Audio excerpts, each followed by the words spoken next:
ಆಗುವುದೆಲ್ಲ ಒಳ್ಳೆಯದಕ್ಕೆ. Hi hello guys, ಎಲ್ಲರಿಗೂ very good morning. So ನನ್ನ ವ್ಲಾಗ್ನ ನಾನು ಇವತ್ತು ನಮ್ಮ ನೇಟಿವಿಂದ ಸ್ಟಾರ್ಟ್ ಮಾಡ್ತಾ ಇದ್ದೀನಿ. ಆ್ಯಂಡ್ ನನಗೆ ಈ ಸಲ 3 ಡೇಸ್ ಲಾಂಗ್ ವೀಕೆಂಡ್ ಸಿಕ್ಕಿತ್ತು ಆಫೀಸಲ್ಲಿ. ಸೊ ಹಾಗಾಗಿ ಎಲ್ಲರೂ ಮನೆಯವರು ಪ್ಲ್ಯಾನ್ ಮಾಡಿ ಫ್ಯಾಮಿಲಿ ಪೂರ್ತಿ ಮನೆ ದೇವಸ್ಥಾನಕ್ಕೆ ಹೋಗ್ತಿದ್ವಿ.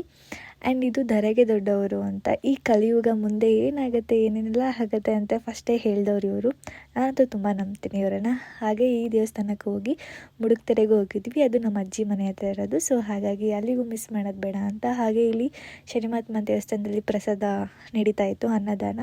ಅಲ್ಲಿ ಪ್ರಸಾದನ ಮುಗಿಸ್ಕೊಂಡು ಸೊ ಲಾಸ್ಟ್ ಫೈನಲಾಗಿ ನಾವು ಮನೆ ದೇವಸ್ಥಾನಕ್ಕೆ ಹೋದ್ವಿ. ಸಿದ್ದೇಶ್ವರ ಅಂತ ನಮ್ಮ ಮನೆ ದೇವರು. ಆ್ಯಂಡ್ ಹೆಣ್ಣು ದೇವ್ರು ಬಂದುಬಿಟ್ಟು ಉಚ್ಚಮ್ಮ ಅಂತ, ಇದು ನಮ್ಮೂರಲ್ಲಿರೋ ದೇವಸ್ಥಾನ. ಆ್ಯಂಡ್ ಈ ದೇವಸ್ಥಾನದಲ್ಲಿ ಏನು ಸ್ಪೆಷಲ್ ಅಂತ ಹೇಳಿದ್ರೆ, ನಮ್ಮ ಅಪ್ಪ ಅಮ್ಮಂದು ಮದುವೆ ಆಗಿದ್ದು ಇದೇ ದೇವಸ್ಥಾನದಲ್ಲಿ.